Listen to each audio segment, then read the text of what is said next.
Hello everyone, एग्जामोफिलिया में आपका स्वागत है। ये हमारा तीसरा वीडियो है। इससे पहले हमने मेक इन इंडिया और demonetisation step of the government पर वीडियोस बनाए हैं। आशा करते हैं आपने उन्हें देखा होगा। हमारे वीडियोस कॉम्पिटिटिव एग्जाम्स को ध्यान में रखते हुए बनाए जा रहे हैं। बैंक्स के एग्ज़ाम में, एसएससी और एमबीए के एग्ज़ाम्स में ऐसे राइटिंग एक मैंडेटरी एस्पेक्ट बन चुका है और हम कोशिश करते हैं कि हम कम से कम समय में जो इम्पॉर्टेंट टॉपिक्स हैं जिनके आने की संभावनाएं बहुत ज़्यादा हैं पर आपको एक अच्छा खासा आइडिया दे सकें और आपके हाथ में इम्पॉर्टेंट पॉइंट्स दे सकें ताकि आप उनकी मदद से एग्ज़ाम के दौरान एक अच्छा ऐसे प्रेजेंट करने में सफल हों। आज का वीडियो डिजिटल इंडिया इनिशिएटिव पर है। वीडियो के अंत में हमने 250 शब्दों में एक निबंध भी प्रस्तुत किया है जो हम चाहेंगे कि आप ज़रूर पढ़ें और अपने शब्दों में भी आप एक निबंध तैयार रखें। क्या है डिजिटल इंडिया इनिशिएटिव? गवर्नमेंट चाहती है कि उनकी सर्विसेज नागरिकों के पास इंटरनेट के माध्यम से पहुंच सके। वो अपने सर्विसेज को डिजिटाइज करना चाहती है। उदाहरण के लिए अगर हम एक सरकारी अस्पताल को लें, अगर डॉक्टर की appointment, fee payment, test report collection, ये सारी सुविधा इंटरनेट के माध्यम से आपको प्रस्तुत की जाए तो सब कुछ कितना सुगम और सरल हो जाएगा। यही उद्देश्य है गवर्नमेंट का कि उनकी सर्विसेज को नागरिकों के पास इंटरनेट के माध्यम से पहुंचाया जा सके। इस इनिशिएटिव को 1 जुलाई 2015 को लॉन्च किया गया था। इसके अंतर्गत ₹1.13 लाख करोड़ का प्रावधान रखा गया है। आपकी सूचना के लिए हम बताना चाहेंगे कि इंडिया की जीडीपी 140 लाख करोड़ है। तो आप सोच सकते हैं कि इस इनिशिएटिव के अंतर्गत कितनी बड़ी राशि सरकार ने प्रस्तावित की है। ये initiative department of electronics and information technology के अंतर्गत आता है। Department of electronics and information technology ने भारत ब्रॉडबैंड नेटवर्क लिमिटेड संस्थान को डिजिटल इंडिया इनिशिएटिव को संपन्न करने के लिए नियुक्त किया है। आपकी जानकारी के लिए हम बताना चाहेंगे कि जिस प्रकार काफ़ी सारे टारगेट्स डिजिटल इंडिया इनिशिएटिव के अंतर्गत आते हैं, उसमें से एक मुख्य टारगेट 2.5 लाख विलेजेस भारत के, उनमें ब्रॉडबैंड सेवा पहुंचाने का है। इस कार्य के लिए भारत ब्रॉडबैंड नेटवर्क लिमिटेड ने यूनाइटेड टेलीकॉम लिमिटेड को नियुक्त किया है, जो इन 2.5 लाख विलेजेस में ब्रॉडबैंड नेटवर्क के लिए बेसिक सेटअप तैयार करेगा। जैसा मैंने कहा कि एक मुख्य उद्देश्य इस इनिशिएटिव का 2.5 लाख विलेजेस में ब्रॉडबैंड इंटरनेट सेवा प्रोवाइड कराना है। आपकी जानकारी के लिए हम बताना चाहेंगे कि इंडिया में कुल 6.5 लाख विलेजेस हैं। गवर्नमेंट का अल्टीमेट ऑब्जेक्टिव है मिनिमम गवर्नमेंट, मैक्सिमम गवर्नेंस। इस इनिशिएटिव के 3 कोर कंपोनेंट्स हैं। एक है डिजिटल लिटरेसी, एक है डिजिटल इंफ्रास्ट्रक्चर और तीसरा है डिजिटल सर्विसेज। गवर्नमेंट नागरिकों को डिजिटल लिटरेसी प्रदान करना चाहती है ताकि जब डिजिटल सर्विसेज तैयार हो जाएं तो वो उन्हें यूज करने के लिए संपन्न रहें और इतने बड़े स्केल पर पूरे इंडिया में डिजिटल सेवाएं प्रदान करने के लिए काफ़ी बड़ी मात्रा में इंफ्रास्ट्रक्चर इस्टेब्लिश करने की भी आवश्यकता है, जो कि दूसरा कोर कंपोनेंट है। और गवर्नमेंट की सर्विसेज जैसे एजुकेशन की सर्विसेज, हेल्थ की सर्विसेज, एग्रीकल्चर की सर्विसेज, इन सारी सर्विसेज को डिजिटाइज करना तीसरा कोर कंपोनेंट है इस इनिशिएटिव का। इस इनिशिएटिव को 3 कैटेगरीज में बांटा गया है, जिन्हें 9 पिलर्स ऑफ डिजिटल इंडिया भी कहते हैं। इसके बारे में अगर आपको विस्तृत जानकारी चाहिए तो मैंने गवर्नमेंट ऑफ इंडिया की ही लिंक नीचे डाल दिया है, आप वहाँ पे जाकर detailed explanation of each and every pillars प्राप्त कर सकते हैं। तो आइए देखें कौन से हैं ये 9 पिलर्स, 9 कैटेगरीज। पहला है ब्रॉडबैंड हाईवेज। जैसा मैंने बताया था कि गवर्नमेंट चाहती है कि 2.5 लाख विलेजेस को ब्रॉडबैंड नेटवर्क से कनेक्ट करना। तो आप विजुलाइज कर सकते हैं कि अगर ये विलेजेस कनेक्ट हो जाते हैं तो किस तरह से इंटरनेट का एक बड़ा सा जाल तैयार हो जाएगा हमारे देश में। तो उसे ही ब्रॉडबैंड हाईवे का नाम दिया गया है। दूसरा इनिशिएटिव है पब्लिक इंटरनेट एक्सेस प्रोग्राम। इसमें गवर्नमेंट चाहती है कि जो गांव हैं, जो टाउन्स हैं, वहाँ पे एक कॉमन सर्विस सेंटर स्थापित कर दिया जाए। इसके अंतर्गत पोस्ट ऑफिसेस को भी सम्मिलित करना चाहते हैं ताकि जो भी इंफ्रास्ट्रक्चर इस्टेब्लिश किया जाएगा और जो भी लिटरेसी प्रदाय की जाएगी, अगर फ्यूचर में उनमें कोई फॉल्ट आती है, लोगों को और जानकारी या फिर कुछ क्लैरिफिकेशन की ज़रूरत पड़ती है, तो वो उन कॉमन सर्विस सेंटर पर जाकर अपने प्रॉब्लम का सोल्यूशन प्राप्त कर सकें। जो तीसरा मुख्य बिंदु है वो है इंफॉर्मेशन फॉर एवरीवन।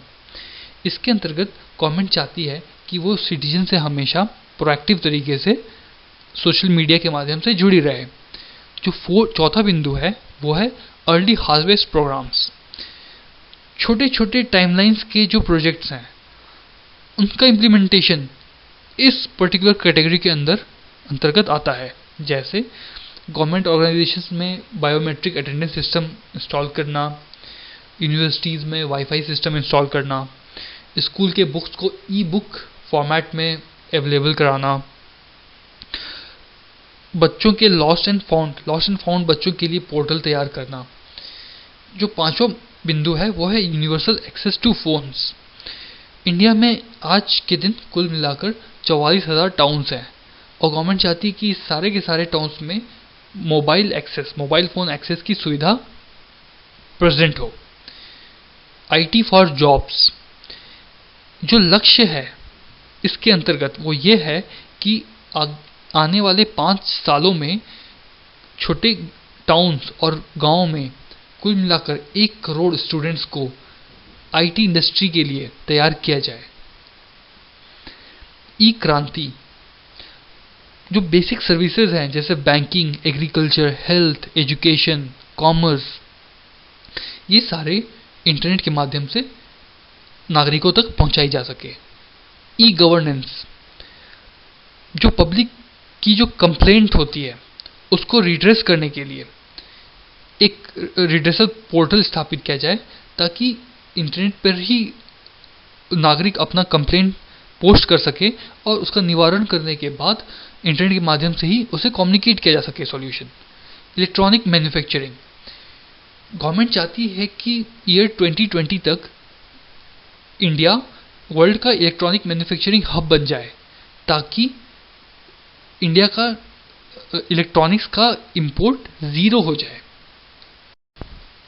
हमारी सरकार तो इस इनिशिएटिव में निवेश कर ही रही है, साथ ही दूसरे देशों से निवेश लाने के लिए प्रधानमंत्री 2015 में ही सिलिकॉन वैली अमेरिका गए थे। कुछ टेक्नोलॉजिकल जायंट्स जिन्होंने ये कमिटमेंट दिया कि वो डिजिटल इंडिया इनिशिएटिव में इंडिया की मदद करेंगे वे थे गूगल। उसने कहा कि कुल 500 रेलवे स्टेशन पर ब्रॉडबैंड कनेक्टिविटी स्थापित करने में वो इंडिया की मदद करेगा। माइक्रोसॉफ्ट ने कहा कि 5 लाख गांवों में ब्रॉडबैंड कनेक्टिविटी स्थापित करने में वो भारत का सहयोग करेगा। क्वालकॉम ने कहा कि इंडियन स्टार्टअप्स में वो कुल $150 मिलियन इन्वेस्ट करेगा। ओरेकल ने स्मार्ट सिटी प्रोग्राम में भारत का सहयोग देने की बात कही और फेसबुक ने कहा कि रूरल एरियाज, गांव वाले इलाकों में वाईफाई हॉटस्पॉट स्थापित करने में वो अपना सहयोग देगा। कुछ समय बाद मार्क जुकरबर्ग इंडिया भी आए थे अपने प्रोडक्ट फ्री बेसिक्स के साथ। ये प्रोडक्ट काफ़ी विवादों के घेरे में आ गया था जिसके बारे में हम जस्ट कुछ ही देर में डिस्कस करेंगे। आइए कुछ पॉजिटिव एस्पेक्ट्स को देखें।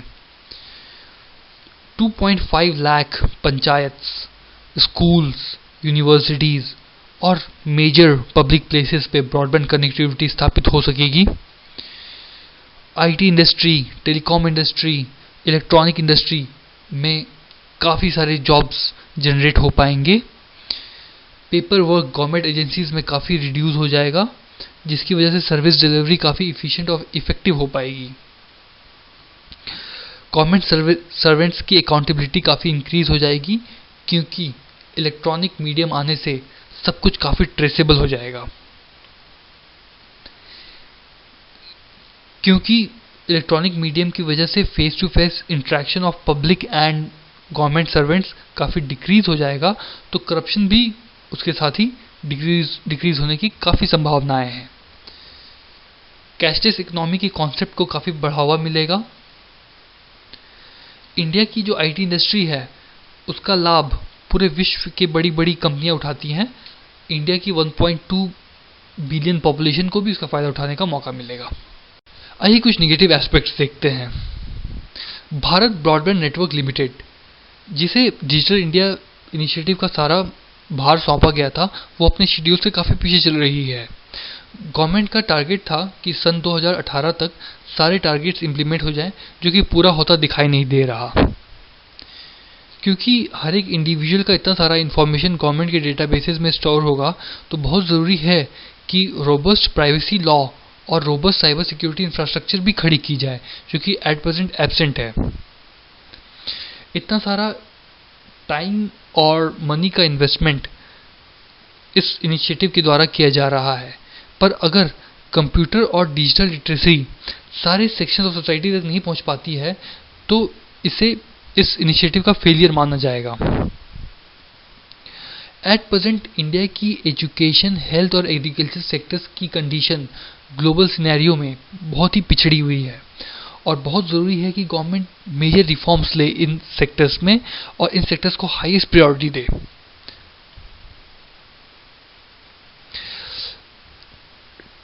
ट्राइबल्स और जियोग्राफिकली दुर्गम स्थलों पर भी इस इनिशिएटिव के लाभ पहुंच सकें, ये भी एक बहुत इंपॉर्टेंट एस्पेक्ट होना चाहिए इस इनिशिएटिव का। इंडिया की जो रूरल एरियाज़ हैं, जो गांव के इलाके हैं, वहाँ पे इंग्लिश लैंग्वेज का उतना प्रचलन नहीं है, और आईटी संबंधित जो सर्विसेज होती हैं वो ज़्यादातर इंग्लिश लैंग्वेज में क्रिएट की जाती हैं। तो बहुत ज़रूरी है कि गवर्नमेंट सारी सर्विसेज मेजर रीजनल लैंग्वेजेस में भी ज़रूर क्रिएट करे, क्योंकि इतना सारा इस्टेब्लिशमेंट किया जाएगा तो ऑफ कोर्स बहुत सारा ई वेस्ट भी जनरेट होगा, जो कि इन्वायरमेंट को हार्म पहुंचाएगा। ये इनिशिएटिव सक्सेसफुली अपने टारगेट्स अचीव कर सके, इसके लिए कुछ सजेशंस इस प्रकार से हैं। हमारे देश में बड़े बड़े प्लान्स इसलिए फेल हो जाते हैं क्योंकि प्रॉपर मॉनिटरिंग और कंट्रोल मेजर्स नहीं लिए जाते। ये प्लान फेल ना हो जाए, इसलिए ज़रूरी है कि गवर्नमेंट प्रॉपर मॉनिटरिंग मेजर्स जल्द से जल्द लागू कर सके। जैसा कि पिछले स्लाइड में डिस्कस किया गया था कि एजुकेशन, हेल्थ और एग्रीकल्चर सेक्टर्स में भारी रिफॉर्म्स की आवश्यकता है, और ज़रूरी ये है कि जो डिजिटल रिफॉर्म की बात हो रही है वो इनके साथ साथ चले, देश का इंक्लूसिव विकास हो सके। अभी भी बहुत सारे गाँव में बिजली नहीं पहुंच पाई है, और जहाँ पहुंच भी गई है वहाँ पे पावर फ्लक्चुएशन की प्रॉब्लम बहुत ज़्यादा है। तो ज़रूरी ये है कि जो डिजिटल इंफ्रास्ट्रक्चर खड़ी की जाएगी, उनकी एनर्जी की आपूर्ति सोलर सिस्टम्स के द्वारा की जाए, इससे ई वेस्ट जनरेशन पे भी कंट्रोल पाया जा सकेगा। नेट न्यूट्रलिटी एक बहुत ही इंपॉर्टेंट कॉन्सेप्ट है, जिसके बारे में हमें जानना ही चाहिए। ये कहता है कि इंटरनेट पे जो भी वेबसाइट्स हैं, जो भी कंटेंट अवेलेबल है, वो एक यूज़र को इक्वल प्रायोरिटी से एक्सेसिबल होनी चाहिए। लेटेस्ट से कि आप एयरटेल का इंटरनेट यूज़ कर रहे हैं, तो एयरटेल आपका इंटरनेट सर्विस प्रोवाइडर हो गया। तो एयरटेल जो इंटरनेट पे जो कंटेंट है उससे प्रोवाइड करने में भेदभाव नहीं कर सकता। वो ये डिसाइड नहीं कर सकता कि उसके जो कंटेंट है, उससे संबंधित जो कंटेंट है, वो उस पर वो ज़्यादा बैंडविड्थ एलोकेट कर दे ताकि वो तेज़ी से एक्सेस हो पाए, और जो उसके कंपटीटर्स हैं या जो बाकी जो उससे रिलेवेंट वेबसाइट्स और कंटेंट्स नहीं है वो स्लोली एक्सेस हो, उन पे कम बैंडविड्थ एलोकेट कर दे ताकि वो स्लोली एक्सेसिबल हो पाए। तो ये अगर वो ऐसा करता है तो वो नेट न्यूट्रलिटी की अवहेलना होगी। डिजिटल इंडिया की आड़ में फेसबुक ने हमारे देश में फ्री बेसिक्स नाम का प्रोडक्ट लॉन्च किया था, जिसके अंतर्गत वो पूरे देश में फ्री इंटरनेट देने को तैयार थे। पर जो इसमें हिडन एजेंडा था वो ये था कि कुछ ही वेबसाइट्स फ्रीली एक्सेसिबल हो पाएंगी, बाकी को एक्सेस करने के लिए पैसे देने पड़ेंगे। तो आप समझ सकते हैं कि ये किस तरह से झांसा दिया जा रहा था और किस तरह से ये नेट न्यूट्रलिटी कॉन्सेप्ट की अवहेलना थी। तो इस बात को महसूस किया गया और और और इस बात को भी पहचाना गया कि ये बहुत ज़रूरी है कि नेट न्यूट्रलिटी को प्रोटेक्ट करने के लिए telecom regulatory authority of India का क्लियर कट गाइडलाइंस के साथ बाहर आना बहुत ही ज़रूरी था। 250 शब्दों में हमने ऐसे तैयार किया है। हम चाहते हैं कि आप इसे ज़रूर पढ़ें, और जब आप अपने शब्दों में ऐसे तैयार करेंगे तो काफ़ी बेनिफिशियल साबित होगा। ये पहला पेज है, और कृपया वीडियो को पॉज कर लें ताकि आपको पढ़ने में आसानी हो।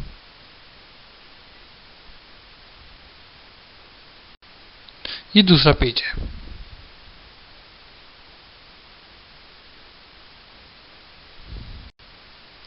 ठीक है, सो थैंक यू गाइस। जल्द ही मिलते हैं फिर से।